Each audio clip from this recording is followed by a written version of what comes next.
السلام علیکم ورحمۃ اللہ وبرکاتہ۔ بسم اللہ الرحمن الرحیم۔ بدعات اور خرافات کا بیان۔ بدعات و خرافات کے اہم اصول۔ نمبر 7، جو عمل خیر کسی خاص کام کے لیے ثابت نہ ہو اس کا کرنا بھی بدعات سے خالی نہیں۔ چنانچہ ہشام بن عبد الملک نے عیدین کے لیے اذان و اقامت کا سلسلہ جاری کیا تو علماء نے اس کو بدعت اور مکروہ قرار دیا، اس لیے کہ اذان اس موقع خاص پر ثابت نہیں۔ الاعتصام جلد 2 صفحہ 18۔ 7واں اصول بیان کیا جا رہا ہے کہ جو اچھا کام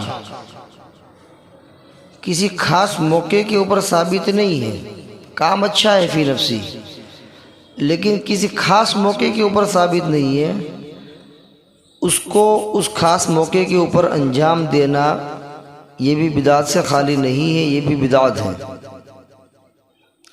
مثلا عیدین کے لیے اذان اور اقامت کا سلسلہ جاری کرنا۔ اذان اور اقامت یہ اچھا کام ہے، کار خیر ہے، تو اس کار خیر کو عیدین جیسے خاص موقع کے اوپر اس کو فکس کر دینا اور عیدین کے اندر بھی اذان اور اقامت کہنا یہ بدعت ہوگا،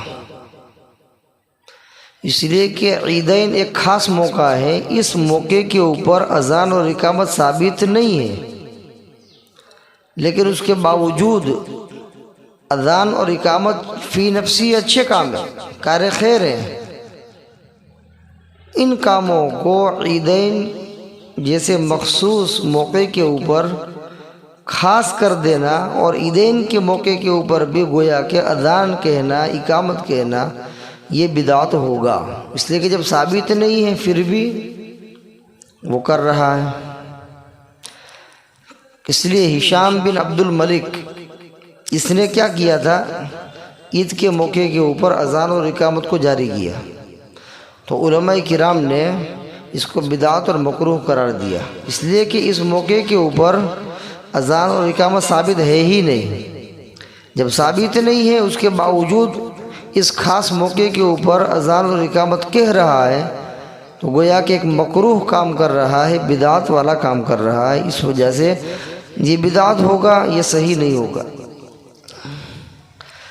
نمبر 8، غیر مسلموں سے دینی امور میں تشبہ بھی بدعت ہے۔ مثلا غیر مسلموں کے مختلف طبقات مخصوص رنگ کے لباس استعمال کرتے ہیں، اب بعض صوفیاء زور نے بھی مخصوص رنگ جیسے سبز یا زرد لباس کے استعمال کا خود کو پابند کر لیا ہے، علماء نے اس کو بھی بدعت قرار دیا ہے۔ حلال و حرام صفحہ 53-54، الاعتصام جلد 2 صفحہ 18۔ یہ بتا رہے ہیں کہ دینی امور کے اندر، مذہبی امور کے اندر غیر مسلموں کی مشابہت اختیار کرنا یہ بدعت ہے۔ ان کے جو مذہبی تہوار ہیں، ان کے جو مذہبی لباس ہیں، ان کی مذہبی چیزیں ہیں، سیم اس کے جیسا بننا یا ان کے جیسا کام کرنا یہ کیا ہوگا، بدعت ہوگا۔ مثلا غیر مسلموں میں الگ الگ طبقے ہیں اور وہ لوگ اپنے اپنے طبقے کے مطابق ایک مخصوص لباس پہنتے، کسی کے یہاں ہرے رنگ کا لباس ہے، کوئی جو ہے کیسری لباس پہنتا ہے، زرد لباس پہنتا ہے، کوئی کلر کا لباس پہنتا ہے، تو وہ گویا کہ ان کے ایک مذہبی اعتبار سے وہ لباس ان کے لیے فکس ہے اور ہر طبقے کے لیے الگ الگ کلر کا لباس ہے۔ اب کوئی مسلمان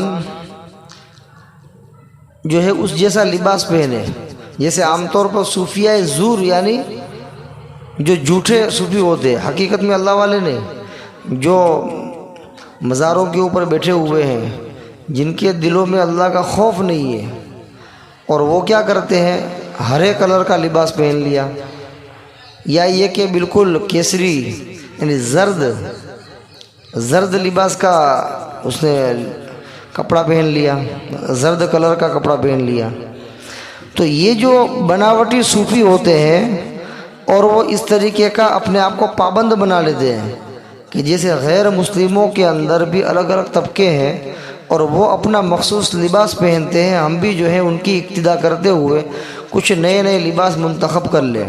لہذا کسی صوفی نے جو ہے پیلے کلر کا پہن لیا، کسی صوفی نے ہرے کلر کا پہن لیا، کسی نے کوئی اور کلر کا اپنے لیے منتخب کر لیا، اور اس کے استعمال کرنے کو گویا کہ اس نے اپنے آپ کو پابند کر دیا کہ نہیں مجھے یہ پہننا ہی چاہیے۔ تو علماء نے اس کو بدعت کہا ہے، اس لیے کہ غیر مسلموں کے مذہبی امور کی مشابہت اختیار کرنا، مذہبی چیزوں کی مشابہت اختیار کرنا بدعت ہے۔ لہذا غیر مسلموں کے جو مخصوص لباس ہے اس مخصوص لباس کی پیروی کرتے ہوئے اگر کوئی صوفی زور یعنی بناوٹی صوفی، جھوٹا صوفی اگر اس طرح الگ الگ کلر کا لباس پہنتا ہے ان کی اقتدا میں، اور اس کلر کے کپڑے کو پہننے میں وہ اپنے آپ کو پابند سمجھتا ہے، اس کے استعمال کو ضروری سمجھتا ہے، تو یہ بدعت ہے، اس سے خوب بچنا چاہیے۔ یہ چند اصول ذکر کر دیے گئے ہیں جن سے بدعت کی شناخت میں سہولت ہو۔ آگے انہی بدعات و خرافات کی تفصیل لکھی جاتی ہے جن کو پڑھ کر ہمیں پتہ چلے گا کہ وہ کون سی چیزیں ایسی ہیں جو بدعات و خرافات کے زمرے میں داخل ہیں، تاکہ ان سے بچنا ہمارے لیے آسان ہو۔ یعنی بدعات و خرافات کے جو اصول تھے وہ اب تک مکمل ہو گئے، تقریباً 8 اصول بیان ہوئے۔